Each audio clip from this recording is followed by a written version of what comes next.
नमस्कार भाई दोस्तों। सरकार का तीसरा कार्यकाल शुरू हो गया। मोदी सरकार का 3.0।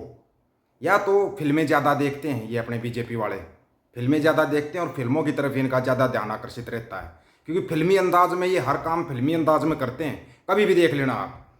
जो 3.0 ये बोल रहे हैं, जैसे 2.0, 3.0, 4.0, पता नहीं हमारी तरफ से 50.0 आ जाए, कोई फ़र्क नहीं। लेकिन जो जनता के मुद्दे हैं, जो जनता के समस्याएं हैं, उन पे तो ध्यान देना पड़ेगा। और जब से मतलब कि कार्यकाल शुरू हुआ ना, सबसे ज़्यादा ध्यान अगर किसी ने आकर्षित किया है ना, तो ओम बिरला साहब ने किया है। मतलब कि मोदी साहब ने तो दिखा दिया कि वो ऐसे ही चलेंगे, चाहे कोई कुछ भी कर ले वो ऐसे ही रहेंगे, वो बदले नहीं होंगे। सेम वही मंत्री, वही लोकसभा का स्पीकर, सब कुछ वही। क्योंकि उनको वो चाहिए भाई, जी हुजूरी वाले, चमचागिरी वाले चाहिए, तो वो तो बनेंगे बनेंगे, इसमें तो कोई सकाली बात नहीं है। बना दिया, ठीक है। लेकिन अब की बार शायद मोदी साहब एक बात भूल रहे हैं। अब की बार जनता चुनाव लड़ रही है और जनता की आवाज़ बनना पड़ रहा है विपक्ष को। आपको भी बनना पड़ेगा, नहीं तो ना एक चीज़ की गारंटी चलो आज हम देते हैं, आने वाले एक साल के अंदर अंदर, आने वाले एक साल के अंदर अंदर जनता ना हिसाब किताब पूरा ले लेगी। नहीं तो केन्या देख लो, श्रीलंका देख लो, क्या हालात है ना, वो हालात यहाँ ना बने। उसके लिए जो आवाज़ उठ रही ना, जनता के जो मुद्दे हैं, कृपया करके संसद के अंदर उनको उठाया जाए। और आप लोग ना जनता के सेवक हो, मालिक नहीं हो। अगर आपको सांसद बनाया ना, तो सेवक के तौर पे बनाया है, मालिक के तौर पे नहीं बनाया। इस बात को भूलना मत। और लेकिन आप लोग भूल चुके हो। संसद की गरिमा को ओम बिरला साहब पहले भी तार तार करते थे, आज भी तार तार कर रहे हैं। उनसे ज़्यादा बार सांसद रहे हैं दीपेंद्र हुड्डा। उनको ऐसे धमका रहे हैं जैसे किसी पहली क्लास के बच्चे को धमका रहे हैं। आपसे ज़्यादा वोटों से जीते हैं। आप तो ना गड़बड़ झाला करके जीतते हो, लेकिन वो एक तरफा लाखों वोटों से जीत के आए हुए हैं। तो ये जो रवैया है ना, इसको छोड़ दो। ये रवैया आपका बहुत गलत है, क्योंकि आपके दुनिया में चर्चे हो रहे हैं। ओम बिरला साहब के दुनिया में चर्चे हैं। जैसे पिछली बार किया था, कितने सैकड़ों सांसदों को निलंबित कर दिया और पास कर दिए 3 काले कानून। ये भी 3 काले कानून ही है जो 1 जुलाई से लागू करे ना। अब ये काले कानून है, कहीं आप सोच जाओ ना ये तो बस जनता को समझा रहे हैं, दिखा रहे हैं। इतनी जल्दी तो पास नहीं हो पाएंगे। जिस दिन जनता समझ गई ना कानून कौन से हैं, मतलब कोई आवाज़ भी उठाएगा तो उसको, जैसे पहले 15 दिन का रिमांड होता था, 90 दिन का रिमांड, सालों तक जेल में रख दिया जाएगा उसको। मतलब कि तानाशाही की पराकाष्ठा के कानून है ये। कोई समझ जाए ना, ये समझा जा रहा है देखो जी, लोगों के अधिकारों के लिए कानून बनाए। ना ना ना ना ना, ये अपने खुद के अधिकारों के लिए कानून बनाए। कल को कोई सवाल ना कर सके, सवाल ना कर सके। इसका सवाल तो होगा, वोट डालेंगे तो सवाल भी करेंगे। वोट डालते हैं, सवाल करने का हमारा अधिकार है, हम सवाल करेंगे। चाहे सत्ता हो चाहे विपक्ष का, कल को कांग्रेस की सरकार आएगी तब भी सवाल करेंगे। इतना तो तानाशाही रवैया पहले कभी नहीं था। फिर आप बात करते हो उसकी आपातकाल की। ये है घोषित आपातकाल चल रहा है जो देश के अंदर, इसको कौन देखेगा? बिरला साहब, शशि थरूर साहब हाथ में संविधान लेके संविधान की जय बोल देते हैं, उससे आपको दिक्कत हो जाती है। मतलब संविधान से भी दिक्कत। डॉक्टर भीमराव अंबेडकर की मूर्ति हटा दी गई वहाँ से, ये देखने के लिए कि भाई जो ये सोशल मीडिया के ऊपर लगे रहते हैं ना, जय भीम जय भीम, इनके अंदर कुछ बचा है या नहीं बचा है? इनके अंदर कुछ नहीं बचा। ये भी इन लोगों ने देख लिया कि इनके अंदर कुछ नहीं बचा हुआ है, बस ये ऐसे ही चिल्ला रहे हैं जय भीम। लेकिन अमेरिका के अंदर बहुत कुछ बचा हुआ है, ये मोदी साहब को भी पता है। और बिरला साहब, आपको भी अगर जल्दी समझ जाओ ना तो फायदा में रहता आदमी, जल्दी अगर समझ जाए तो। पिछले 7 सालों में ना, पिछले 7 सालों में 70 पेपर लीक हुए हैं, लीकेज सरकार। लेकिन जो बिरला साहब, आप इस चीज़ का जवाब दोगे क्या जो आपसे जवाब मांगा जा रहा है? एनआरआई भाई है अभी डांडिया, अमेरिका के अंदर रहता है, उसने जवाब मांगा है बिरला साहब, और बड़ी ही शांति के साथ आपको समझाया है, बड़ी शांति के साथ। क्या आप इन चीज़ों के ऊपर अमल करोगे जो वो समझा रहे हैं?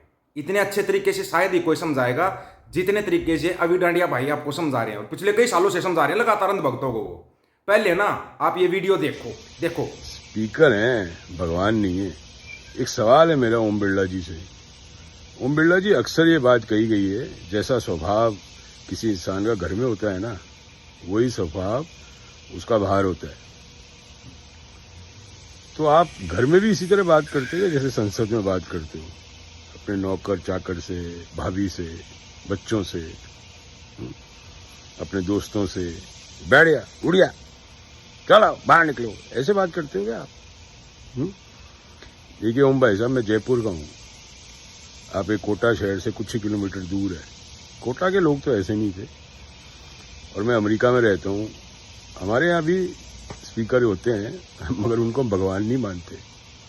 हमारे देश में क्या है, किसी को भी भगवान का दर्जा दे दिया जाता है। स्पीकर हैं आप 3 साल, 5 साल, 6 महीने, 8 महीने, उसके बाद कुछ नहीं। दूसरी बात, आप 40,000 वोटों से जीत के आए थे, जिनको आप बैठने के लिए बोल रहे हो लाखों वोट से जीत के आए। तो प्रजातंत्र में तो वोट ही होता है, जैसे बैंक में नोट होते हैं। ओम बिरला भाई साहब थोड़ा स्वभाव ठीक करें, नरमी लाएं, क्यों घर की भड़ास संसद में निकालते हैं आप। जय श्री राम। ये कोई आज से नहीं समझा रहे हैं अभी डांडिया भाई, पिछले 5-6 सालों से तो हम एक दूसरे से जुड़े हुए हैं। पहले हम फेसबुक पर जुड़े हुए थे, फिर पर्सनल में भी जुड़ना हो गया था, तो जुड़े हुए हैं काफ़ी सालों से। वो अंधभक्तों को बार बार समझाते हैं कि अंधभक्तों तुम्हारा नंबर आएगा। अभी तो एक दो अंधभगत रोया है, मेरे घर पर बुलडोजर चला दिया, मेरा घर तोड़ दिया, मैं बहुत बड़ा अंधभगत था बीजेपी का। अभी तो एक दो अंधभगत रोया है। लेकिन जो बिरला साहब आपको समझा रहे हैं ना, अपना रवैया चेंज कर लो, क्योंकि अब की बार है ना जनता का रवैया चेंज हो चुका है। शायद जितनी जल्दी समझोगे ना आपकी जनता का रवैया क्या है, जनता का रवैया बहुत कुछ कह रहा है। ये आपको छोटा सा ट्रेलर दिखाया था, ट्रेलर कि ये देखो ट्रेलर ये है, पिक्चर अभी जनता दिखाएगी। आपने बहुत पिक्चरें दिखाई जनता को, इतनी पिक्चरें दिखाई कि जनता देख देख के ना उब गई। पिछले 10 साल से फिल्में ही देख रही है, कभी आपके किसी नेता की फिल्म रिलीज हो रही है, कभी किसी नेता की फिल्म रिलीज हो रही है।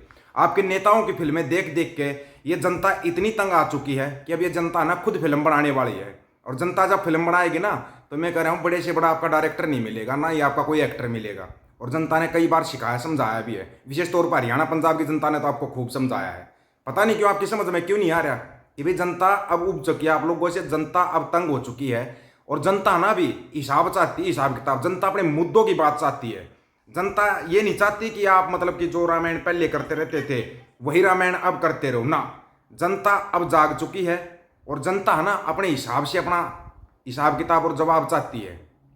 तो आपको जवाब देना पड़ेगा वो जवाब। नहीं तो है ना आपको फिर जब जनता अपने हिसाब से सिखाएगी ना, तो फिर मुश्किल हो जाएगी, मुश्किल। क्योंकि जो बोल रहा है ना उसको थोड़ा सा ना ध्यान से सुनो और उसको ना समझो, उसके ऊपर अमल करो। पेपर लीक और बार-बार परीक्षाएं रद्द होने से इस देश का युवा उद्वेलित है। 24 लाख बच्चों में जिन्होंने नीट का इम्तिहान लिखा था वो असमंजस की स्थिति में है कि क्या परीक्षा दोबारा होगी, क्या परीक्षा रद्द होगी। पेपर लीक होने की खबरें हैं, सरकार अभी तक कुछ कह नहीं रही है। और इसी संवेदनशील मुद्दे को आज समूचा विपक्ष सदन में उठाना चाहता था। नेता प्रतिपक्ष राहुल गांधी जी ने कहा सौहार्दपूर्ण तरीके से बहस हो जाए इस पर, और इन परेशान छात्रों को यह संदेश जाए कि पूरा सदन एक साथ, सत्ता पक्ष और विपक्ष एक साथ इनके बारे में चिंता कर रहा है और हमारी राय उनको पता चले। जब वो ये कह रहे थे तो उनका माइक ऑफ कर दिया गया। यही मांग और यही बात जब नेता प्रतिपक्ष नेता विपक्ष राज्यसभा में उठा रहे थे, कांग्रेस अध्यक्ष श्री खड़गे जी, उनका भी माइक बंद कर दिया गया। और यही नहीं, युवाओं के हक की बात सदन में की जाए, इस बात को सदन की गरिमा के खिलाफ बताने का काम संसदीय कार्यकाज के मंत्री श्री किरण रिजिजू जी ने कर दिया। अगर देश के सदन में देश के युवा की बात नहीं की जाएगी, परीक्षा लीक पर चर्चा नहीं होगी, पेपर लीक की न्यूसेंस खत्म करने की बात नहीं की जाएगी, तो ये बातें कहां की जाएंगी और ये किस तरह से गरिमा के खिलाफ है। माइक बंद करने की आदत, ये ना माइक बंद करना और ये करना छोड़ दो। अब जनता जाग चुकी है। नहीं तो जनता है ना, सही बोलते हैं, सड़कें जब वीरान हो जाती है ना तो संसद बागी हो जाती है। दोबारा सड़कों पे आना पड़ेगा क्या सभी को? इस बारे में आप लोगों की क्या राय है भाई? अपनी राय रखना, आपकी राय का बड़ा इंतजार रहेगा। आपकी राय बहुत महत्वपूर्ण होती है, उसके आधार पर अगला चलता है। राय रखना, क्या दोबारा सड़कों पे आना पड़ेगा क्या लोगों को इंसाफ लेने के लिए? सभी साथियों को राम राम, नमस्कार, आदाब, सत श्री अकाल। वीडियो को ज़्यादा से ज़्यादा शेयर, चैनल को सब्सक्राइब और बेल आइकन को जरूर दबाना दोस्तों। ऑफिशियल दीपक फौजी यूट्यूब चैनल, बात हक और सच की करेंगे, हक सच की बात हम करेंगे। वीडियो को ज़्यादा से ज़्यादा शेयर करने की जिम्मेवारी आप लोगों की है। गज के आखो, वाहेगुरु जी का खालसा, वाहेगुरु जी की फतेह।